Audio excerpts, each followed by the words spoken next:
Baik, Assalamualaikum warahmatullahi wabarakatuh. Perkenalkan, nama saya Aryansa, NIM 202302102000003. Saya berasal dari Dompu. Saya kuliah di Universitas Muhammadiyah Mataram, Prodi Administrasi Publik, Fakultas Visipol.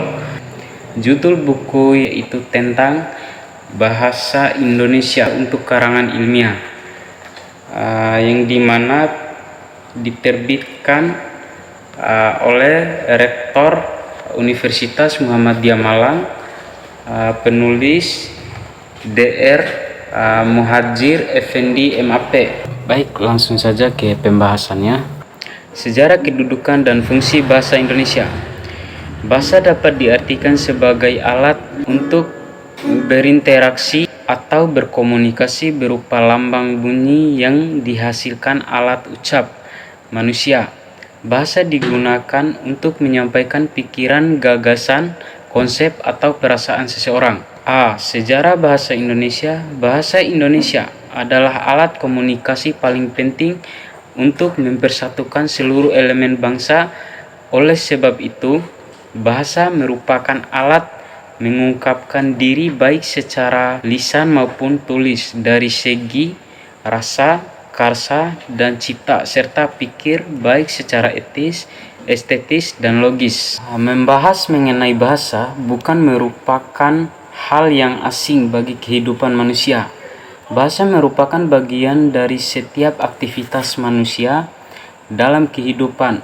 Jadi dapat disimpulkan dan dapat dipastikan bahwa bahasa merupakan suatu kebutuhan pokok atau kebutuhan penting bagi setiap manusia. Sementara itu, dalam menyebutkan 8 prinsip dasar bahasa yang membentuk hakikat bahasa, yaitu 1. Merupakan kebiasaan. 2. Bersifat berubah-ubah. Yang ketiga, berhubungan dengan budaya. Yang keempat, merupakan alat komunikasi. Yang kelima, bersifat unik dan khas. Yang keenam, merupakan lambing arbitrer. Yang ketujuh, bersifat vokal. Yang kedelapan, merupakan sistem. Jadi dapat dikatakan bahasa itu mempunyai peranan penting dalam kehidupan sehari-hari. Bahasa Indonesia mempunyai peranan yang sangat penting karena mampu mempersatukan masyarakat Indonesia. 1. Sebelum kemerdekaan, bahasa Indonesia merupakan salah satu dialek bahasa Melayu. Sudah berabad-abad bahasa Melayu dipakai sebagai alat berhubungan di antara penduduk Indonesia yang mempunyai bahasa yang berbeda. Bangsa asing yang datang ke Indonesia juga memakai bahasa Melayu untuk berkomunikasi dengan penduduk setempat. Pada masa penjajahan Belanda, bahasa Melayu juga tetap dipakai sebagai bahasa perhubungan yang luas.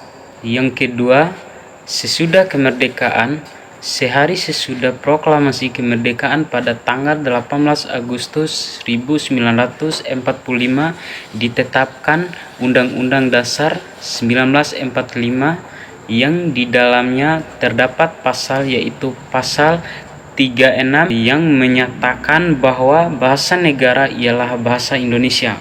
Sejarah penamaan bahasa Indonesia. Awal penamaan bahasa Indonesia sebagai jati diri bangsa bermula dari Sumpah Pemuda pada tanggal 28 Oktober 1928. Bermula dari Sumpah Pemuda. Pada Kongres Nasional kedua di Jakarta dicanangkan penggunaan bahasa Indonesia sebagai bahasa untuk negara Indonesia, yaitu pasca kemerdekaan. B. Kedudukan bahasa Indonesia. Kedudukan bahasa Indonesia sebagai bahasa negara berujuk pada Undang-Undang Dasar 1945 pasal 36 yang berbunyi bahasa negara adalah bahasa Indonesia. 1. Bahasa Indonesia sebagai lambang kebanggaan nasional. Tidak semua bangsa di dunia mempunyai sebuah bahasa nasional yang dipakai secara luas dan dijunjung tinggi. Adanya sebuah bahasa dapat menyatukan berbagai suku bangsa yang berbeda, merupakan suatu kebanggaan bagi bangsa Indonesia. Yang kedua, bahasa Indonesia sebagai lambang identitas nasional. Indonesia terdiri atas berbagai suku bangsa yang budayanya dan bahasanya berbeda. Untuk membangun kepercayaan diri yang kuat, sebuah bangsa memerlukan identitas. Identitas sebuah bangsa bisa diwujudkan di antara melalui bahasanya. Yang ketiga, bahasa Indonesia sebagai alat pemersatuan berbagai suku bangsa. Sebuah bangsa yang terdiri atas berbagai suku bangsa yang budayanya dan bahasanya berbeda akan mengalami masalah besar dalam melangsungkan kehidupannya. Perbedaan dapat memecah belah bangsa tersebut. 4. Bahasa Indonesia sebagai alat perhubungan antara daerah dan antara budaya. Masalah yang dihadapi bangsa terdiri atas berbagai suku bangsa dengan budaya dan bahasa yang berbeda adalah komunikasi. Manfaat bahasa Indonesia dapat dirasakan dalam kehidupan sehari-hari. Dengan bahasa Indonesia, seseorang dapat saling berhubungan untuk segala aspek kehidupan. Bagi pemerintah, segala kebijakan dan strategi yang berhubungan dengan ideologi, politik, ekonomi, sosial, budaya, pertahanan, dan keamanan mudah. C. Fungsi bahasa Indonesia itu ada 7. Yang pertama, fungsi instrumental. Adapun yang disebut dengan fungsi instrumental adalah bahasa digunakan untuk melayani lingkungannya. Yang kedua, fungsi regulasi.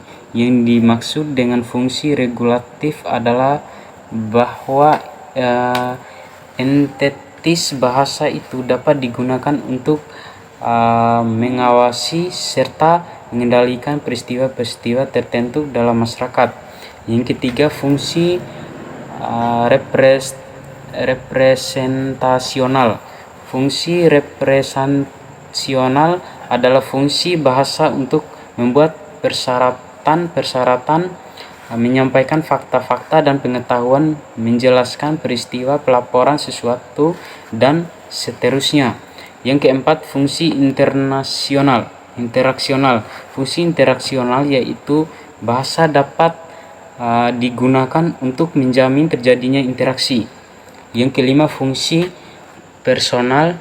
Fungsi personal adalah fungsi bahasa itu dapat digunakan untuk mengekspresikan maksud-maksud pribadi atau personal. Yang keenam, fungsi heuristik. Fungsi heuristik adalah fungsi yang berkaitan erat dengan kegunaan bahasa untuk mempelajari pengetahuan, mencari ilmu, mengembangkan teknologi. Yang ketujuh, fungsi imaginatif, yang dimana fungsi imaginatif adalah fungsi bahasa yang berkenaan dengan penciptaan imajinasi. Fungsi bahasa ini dapat dilihat dari saring difungsikannya bahasa untuk mendongeng, membuat cerita, menciptakan hayalan, dan seterusnya. Selain itu, Hardy menyebutkan adanya 6 fungsi bahasa yang secara berturut dapat disebutkan sebagai berikut. 1. Fungsi referensial. Yang kedua, fungsi emotif. Yang ketiga, fungsi konatif. Yang keempat, fungsi metalinguistik. Yang kelima, fungsi fatik. Dan yang keenam, fungsi poetik. Baik, mungkin segitu aja penyampaian saya tentang sejarah kedudukan dan fungsi bahasa Indonesia. Lebih dan kurangnya saya mohon maaf. Wabillahi taufiq wal hidayah. Wassalamualaikum warahmatullahi wabarakatuh.